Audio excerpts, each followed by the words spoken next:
Okay, this is an update video about mealworm raising, and I do have other videos out of mealworms if you're interested. I did get grain mites, and I'll talk more about that at the end of the video. So what I've done here is I have some cotton balls, and these things are called cotton rounds, which I'll get them out to show you. So basically I just put them in there, and I've also put some cardboard pieces to see if they liked it, and they don't seem to care about it. The reason I started using cotton is because when I put one in to test it, they started laying eggs in it almost immediately. So I would recommend trying it if you're having any problems with them laying eggs. Just stirred this so that you can see. But what I've noticed is that the beetles tend to stay near the bottom, whereas the mealworms, when there's not light on, they typically are within the cotton. So let's take a look.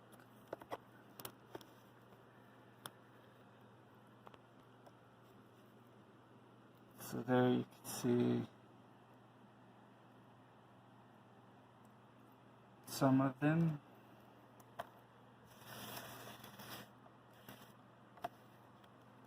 And if I lift up this side, you can see over here.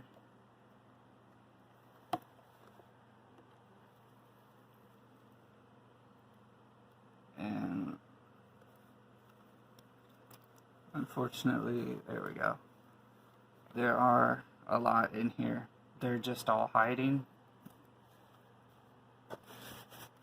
So I've got them in just right now just a Mr. Clean Magic Eraser container, and I know there's frass in it. So what I've done is I took all the old wheat bran that I had in there and the dead beetles, and I put them in this container, and I'm letting them grow up for a while.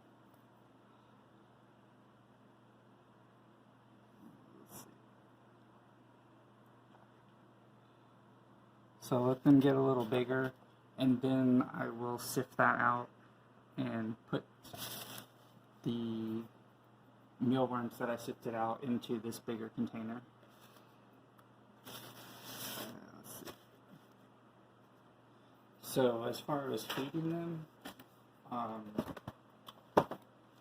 I am giving, right now I'm giving them some bran flake cereal because it's old and I didn't eat it before it went stale, and because I know they like wheat. So I'll show you what that looks like just in case somebody hasn't seen it.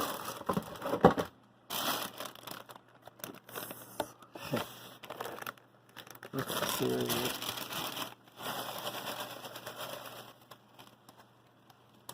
So put some fresh in there for them.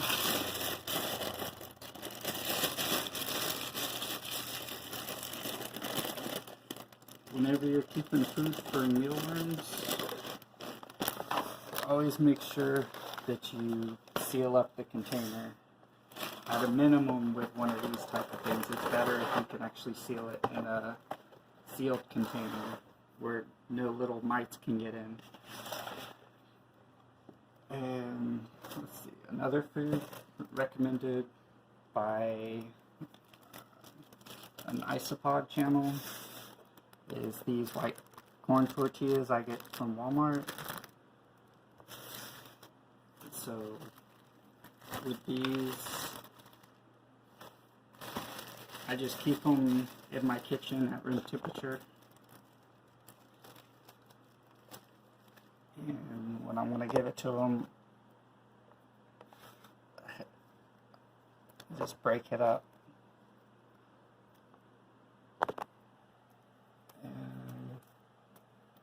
it in there. That's a little much, but I'm just showing feeding in the video anyway. Alright, another thing I fed them is I took some of this, which is just corn flour. I'll show you what that looks like. Just a white powder. And you can mix it with water and then let it dry out and give it to them that way, or you can cook it and it ends up being something like a tortilla. Let's see. So here's a piece of the corn flour that I added water to, and don't remember if I cooked this or not. Actually, that might just be a dried piece.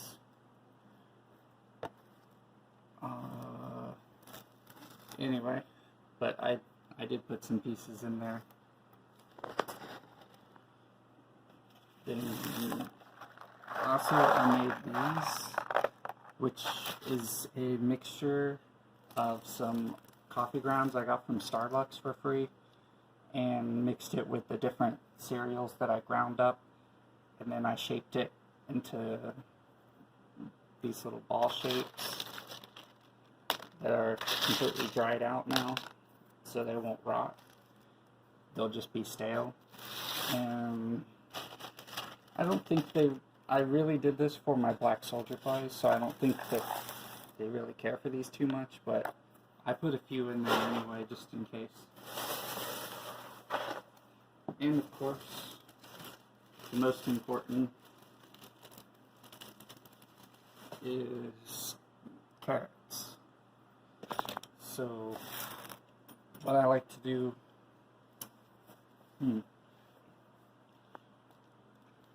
see if I can get this camera up a little higher.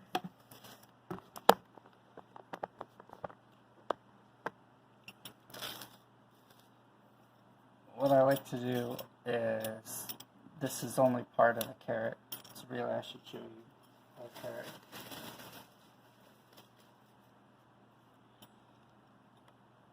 So I take a whole carrot and I'll take off this outside just to make sure that if there's any pesticides or something on it.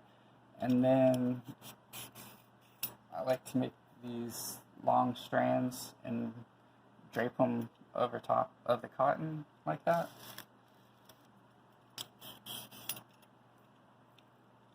And I'll make a bunch of those. Really, you should do it once a day. And then I also like to take a piece like this and break it off, and then put that in there as a bigger piece, because that'll stay hydrated longer. So now I can talk about grain mites. Let's see if I can position the camera so you can see at least a beetle or something.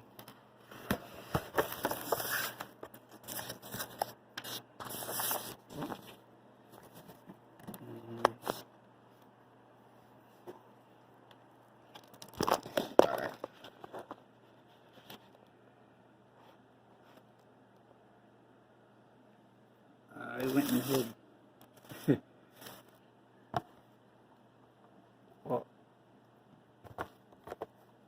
here. Alright. So, with grain mites, I've seen videos and read online recommendations about using Vaseline or Vicks Vapor Rub and making a really wide barrier around that to keep the mites out. Unfortunately, I found by close examination that even though it keeps most of them out, and a lot of them will accumulate right by the edges of the Vaseline or the Vicks Vapor Rub, I tried both just to see if it made a difference with the like the oils and scents and stuff in the Vicks. And what happens if you look at it close enough, long enough, you'll see Occasionally there will be a mite just wandering right over the Vaseline barrier as if it was not even there. I've also tried putting chemical barriers down like salt or roach poison and stuff like that, and that has no effect on them either. The one thing I did want to try was diatomaceous earth, but I didn't get a chance to try that before I got rid of them. The one mistake I did make was that I thought that since I had separated some of them off a far enough distance across the room that it wouldn't be an issue with the grain mites getting to them, so I didn't have any kind of protection at all from them. And they ended up getting in there and I didn't notice it, and then I decided to transfer some from that container to the other one, and then I ended up getting grain mites again. And I'm going to show you what I did.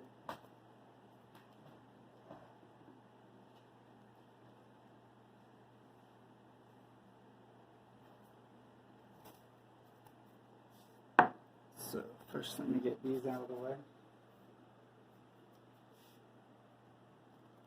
Alright.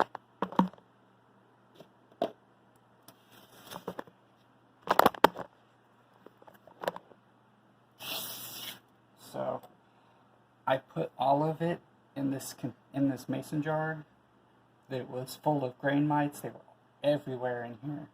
And I sealed the container up and not a single mealworm egg hatched. I've discovered from my own experience that if you have a grain mite infestation, they will eat every single mealworm beetle egg that they lay, and you won't get any. You may get lucky and you may get some, but pretty much if your bin looks dusty and you're not getting any baby mealworms, you probably have grain mites. And so this is what I had set up, and I used some stuff called tree tanglefoot. Let's see if I can get it.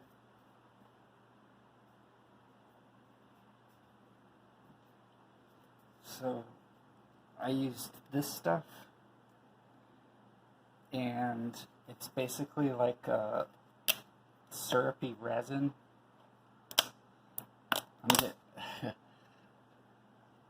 So, camera zoomed in too much, but that's what it looks like. And here's the lid. So you kind of see the viscosity. It's kind of like Vaseline, and it's really, really nasty stuff.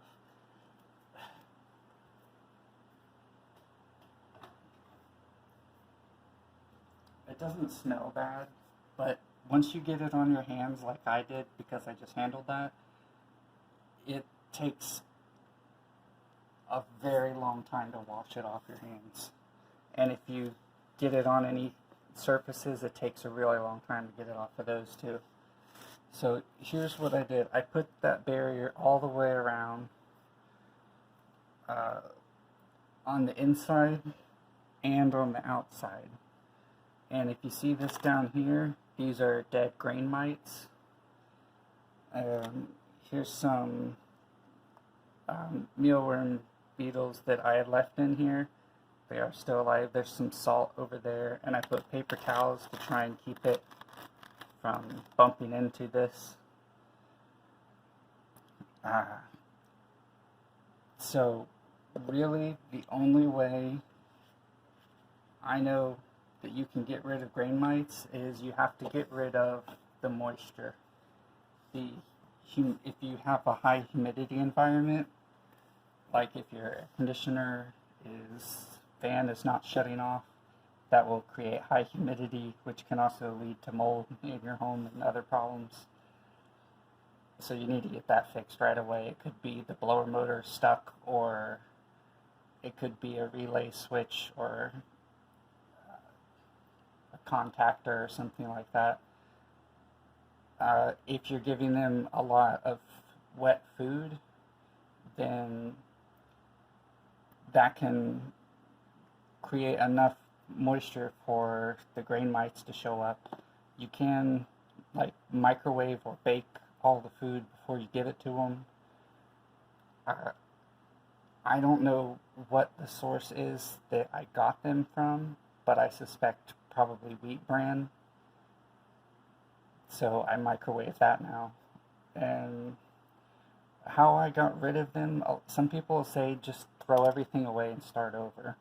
Well, I didn't want to do that, so I actually took a bin sort of like this, and I had them in it, and then I had another bin with wet paper towels in the bathroom, and I picked out each beetle one by one and rinsed them underwater really well and put them in the new bin with the wet paper towels, and I picked out each mealworm and did the same thing. Then I had taken all of that stuff and I put it in here, all the food and stuff that it was with, and just as an experiment, and they did all die without having any water. I don't think they suffocated. So after I did all that, then I did it like 2 more times. So I did it like 3 times, where I rinsed off each one individually. I cleaned out the bin completely, put them in a new bin to make sure that I got rid of every single mite. So that's really the only way you can save them that I know of, other than maybe diatomaceous earthworks, but I'm not sure. So I hope you enjoyed this video. If you want to see me make more videos, you can leave a like or subscribe or let me know in the comments. I'm hoping to get back into making YouTube videos. I also have a jumping spider, and I'm raising black soldier flies. So let me know if you're interested in that. Thanks.